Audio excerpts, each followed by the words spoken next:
those wanting an EV SUV haven't had many options until now.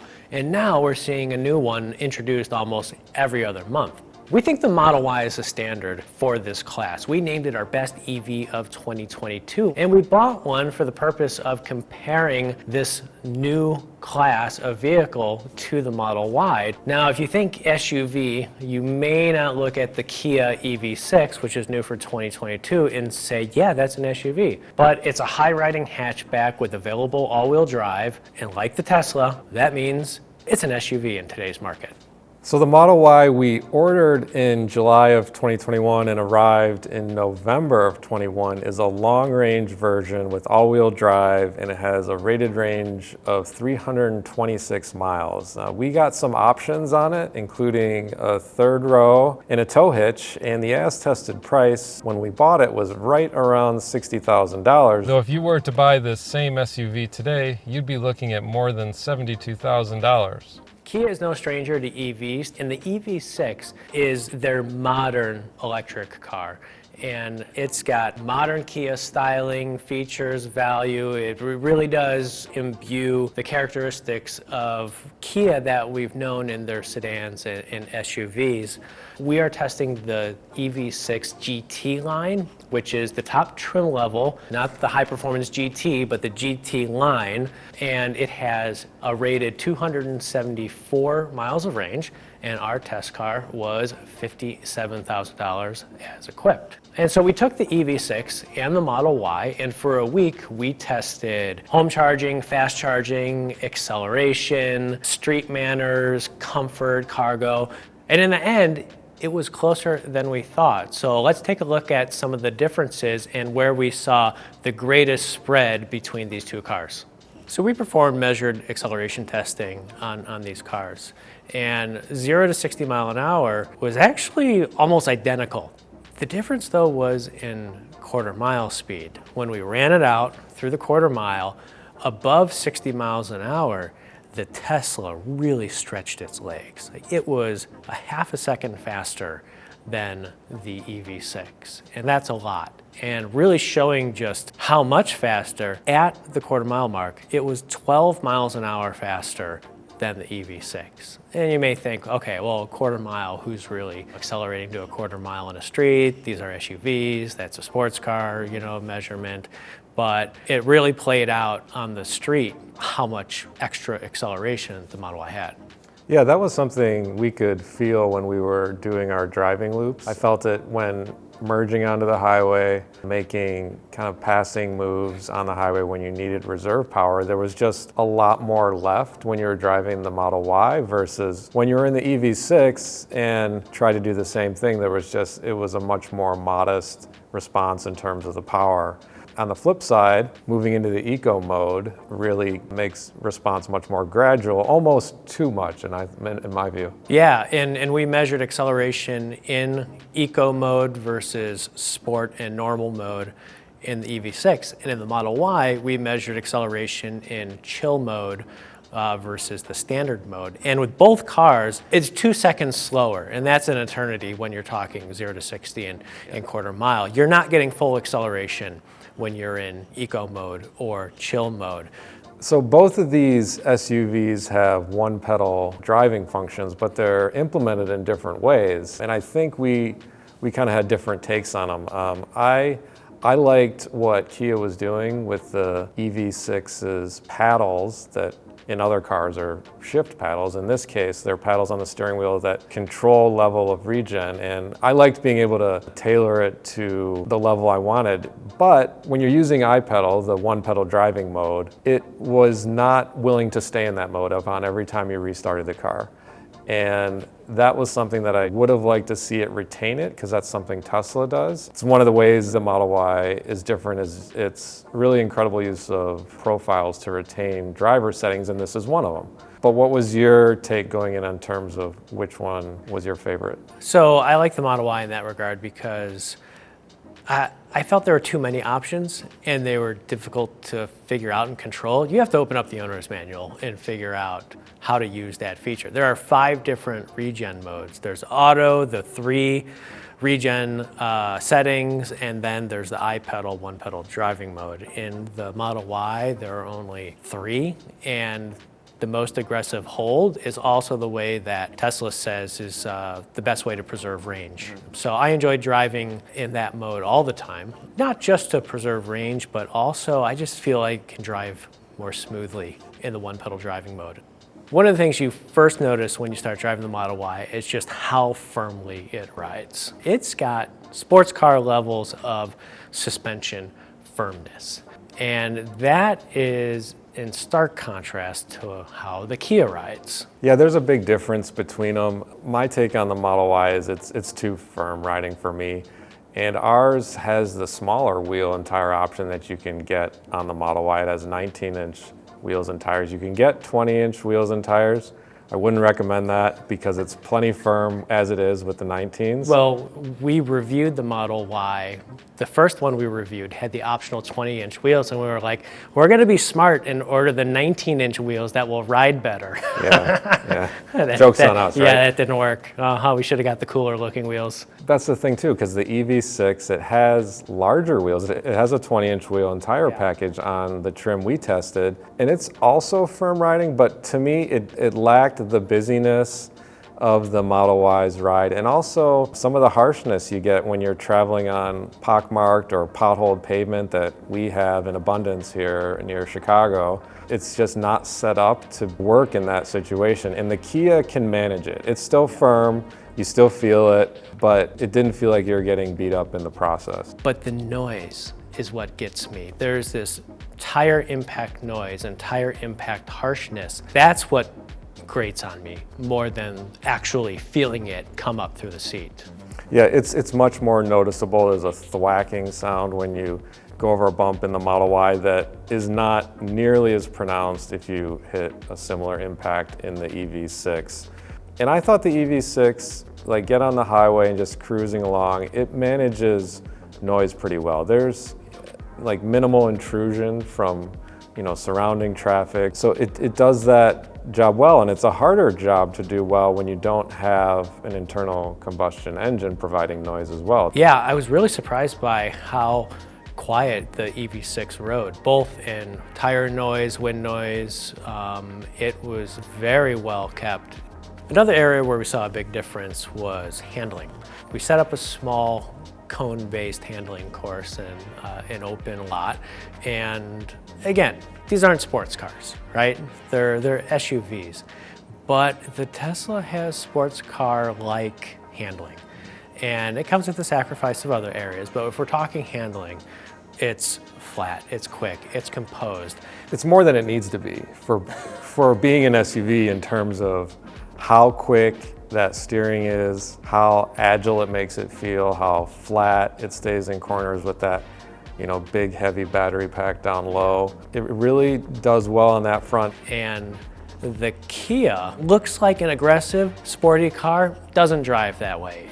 It's competent, give it that. But it's not the engaging car to drive. It doesn't have the sharpness. It's a little soft. It's definitely the one that drives more like an SUV. Yeah, the Kia is more relaxed. I still enjoy driving it though. Even if it's a car, like I don't know if someone's going to be pushing these really to the limit. Yeah. And it was a little bit more livable, I thought, being in the Kia than kind of that more on the sharp edge that the Model Y was traveling on. I agree that it does drive more relaxed and more comfortably than the Model Y.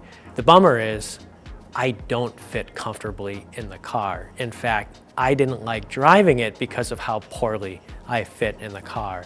And that came from two areas. One, limited headroom. Specifically to this GT line, it has a sunroof that actually opens. It's not just a fixed glass panoramic roof. So it dips down into the interior.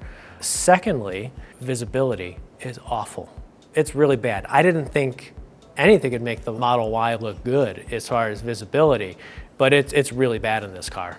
That short roof line you get with the Kia results in short side windows that limit your visibility over shoulder, but more limiting over shoulder views for me was where I was positioned, and I was looking right at the B-pillar yeah. when I turned over, and was completely blocked from checking views that way. Also, the interior color scheme of our test car had an effect on visibility, at least from a perception standpoint. We had the GT line, like you were saying, and it was an all black interior with a black headliner, and when I was driving in it, I felt like I was in a cave. You felt it kind of coming down around you, and already with that roof line, it is more closely around you. So that combined with the lack of over-shoulder visibility, made it a challenge at times, just kind of feeling like you had a good sense of what was around you when you were driving.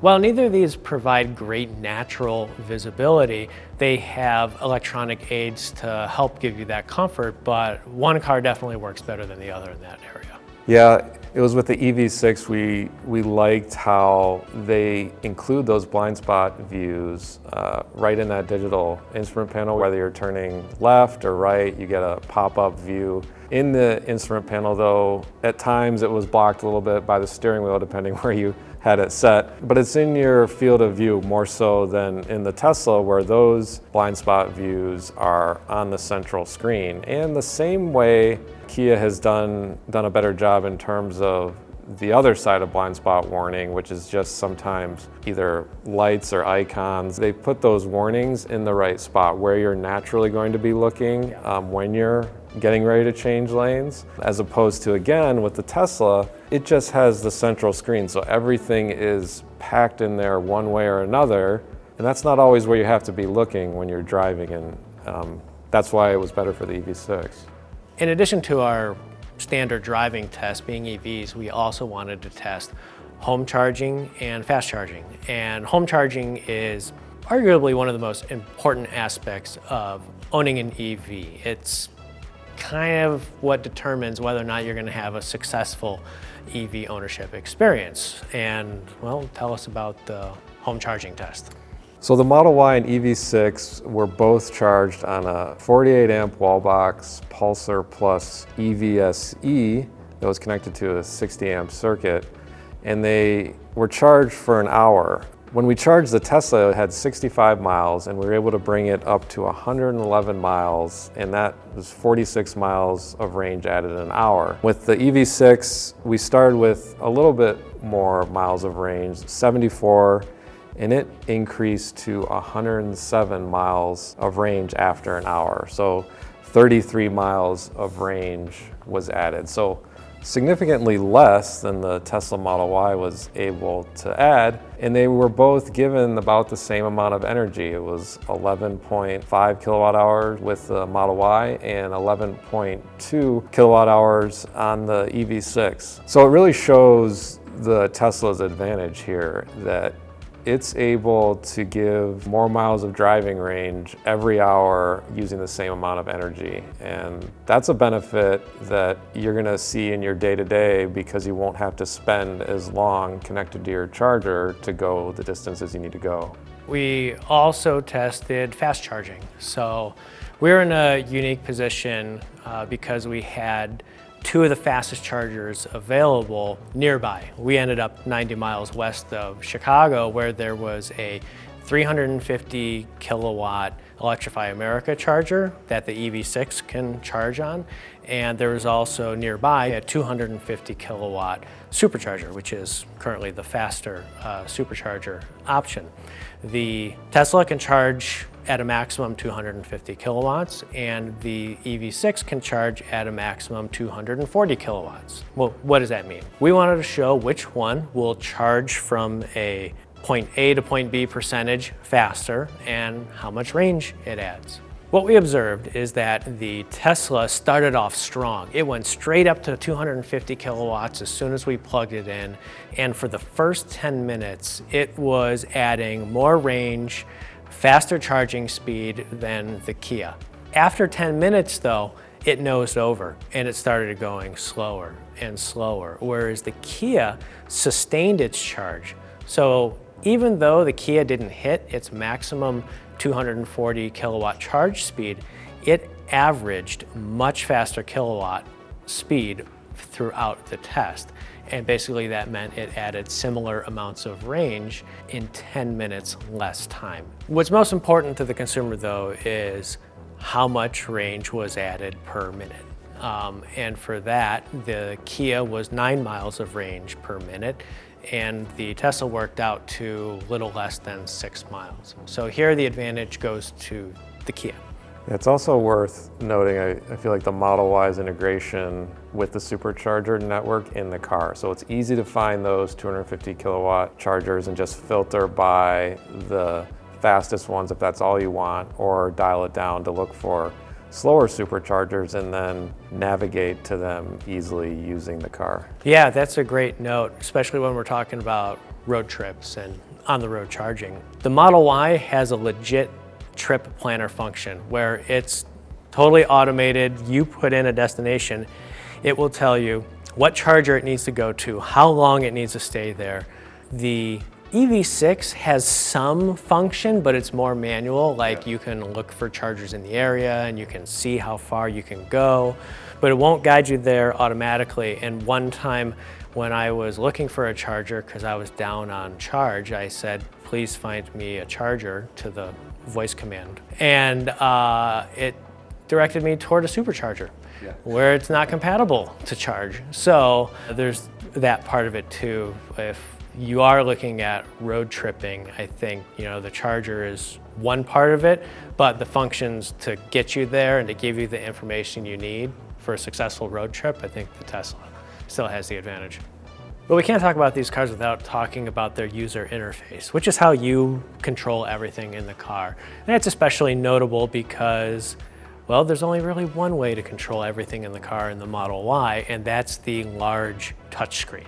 Yeah, everything or most everything is centralized to that screen, and sometimes what's there we've noticed, because it's our long-term car, that it can change what's there in terms of what features are shown where. We've gone through some software updates where features have gone away from the front screen and they've come back. But I think where the interface is at right now, I like it. I feel like it's pretty usable, but there are some things that I think they've taken too many controls into there. One of them is the windshield wiper controls, which are managed through the screen apart from a mist button on the end of the turn signal stalk that you can use it that way. But on the flip side, when you get in an SUV like the EV6, it feels pretty normal. There are some interesting design elements to it, but it has controls where other gas-powered cars have them, whether it's windshield wipers or something else, and you're not necessarily having to learn as much as you do when you get in the Model Y for the first time. Yeah, the EV6 has a control layout for the climate controls and audio system that's swappable. So it's a capacitive screen and buttons that if you hit one mode, you see climate, and the two dials are the dual climate control for temperature. You hit the button again, it becomes a volume and tuning knob. And I think that's really interesting in a way that gives you a volume and tuning knob, which is not a given anymore. They are disappearing. Save the tuning knobs and volume. Who cares about manual transmissions? Give me a volume and tuning knob, right? So it's great that they give you both options, because for me and how I use climate control, and this may be different for other people, I set it on automatic and I leave it and I don't futz with it. And so with the climate control in automatic mode, then I can just have my tuning controls and I'm all good. The other thing we have to mention about the EV6 and using its controls, seating position. And at least for you and me and how we fit in the car, having the instrument panel was nice, but it wasn't perfect. Yeah, just the relationship between where I was driving with the wheel and what I was able to see on the screen was a problem, because when I had the steering wheel set where I wanted, I wasn't able to see important readouts like speed and charge level, so I kind of had to work around where the screen was to see those things. I mean, the seats themselves, I liked quite a bit in this vehicle. They're nice and wide. They're in this GT line finished with this like I thought it was a pretty nice suede style material. So that was good, but it was, yeah, just the relationship with that digital dashboard. Yeah, I mean, I had very little seating options because I had to be on the floor. If the seat wasn't lowered all the way down, my head was brushing up on the grab handle of the roof, no matter what. And to see the instrument panel, I had to move the steering wheel in a position that was not comfortable to my driving, or I had to adjust the seat in a way where I didn't really fit in the car. So yeah, the steering wheel blocked the instrument panel.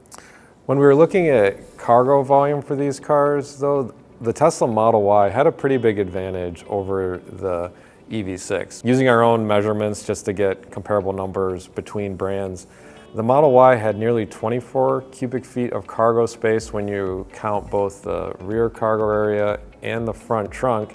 And the EV6, by comparison, had around just 18, counting both of those spaces. And the EV6 has a smaller cargo area, but where it really has a smaller space is the front trunk. The Model Y is nearly 3 cubic feet, and the EV6 is just a quarter of a cubic foot. So it's minuscule by comparison, and that makes it a much less usable space. Let's talk features for the money.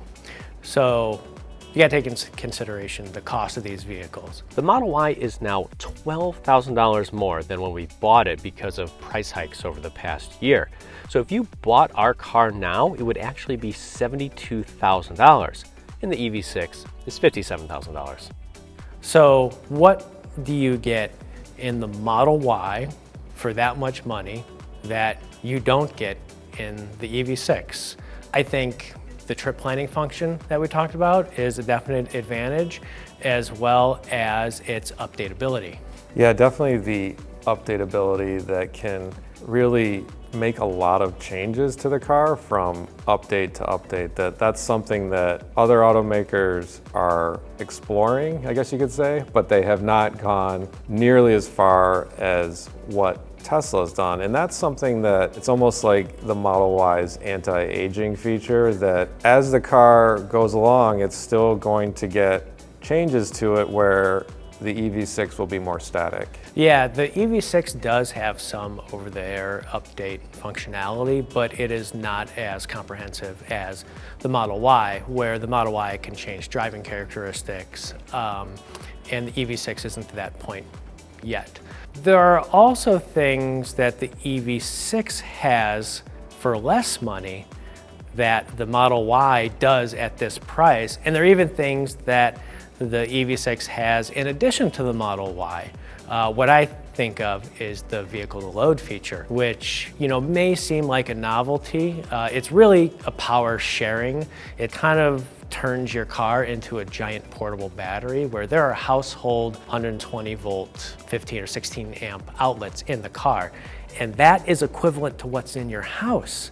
And that is mighty impressive, because most outlets in regular internal combustion engine cars can only power like a small electronic device or recharge a small battery, whereas this, pretty much anything that plugs into your home, 120 volt outlet, you could plug into this car. Yeah, it's something that really extends the usability of those outlets, like you're saying, what you can plug into it. And it's an innovative feature that using this built-in giant power source and sharing it with other devices. Yeah, it's using its EV-ness to its full capacity, and probably useful for camping or adventure type stuff. If you're out somewhere without a power source, you could even charge an EV like we did with the Model Y, slowly, very slowly. Or it could be a backup power source for any kind of a home appliance in a power outage. So very useful. And the Model Y doesn't have any AC outlet. In fact, it only has USB-C outlets, and there's no other way really to take advantage of larger electronic devices like the EV6 can.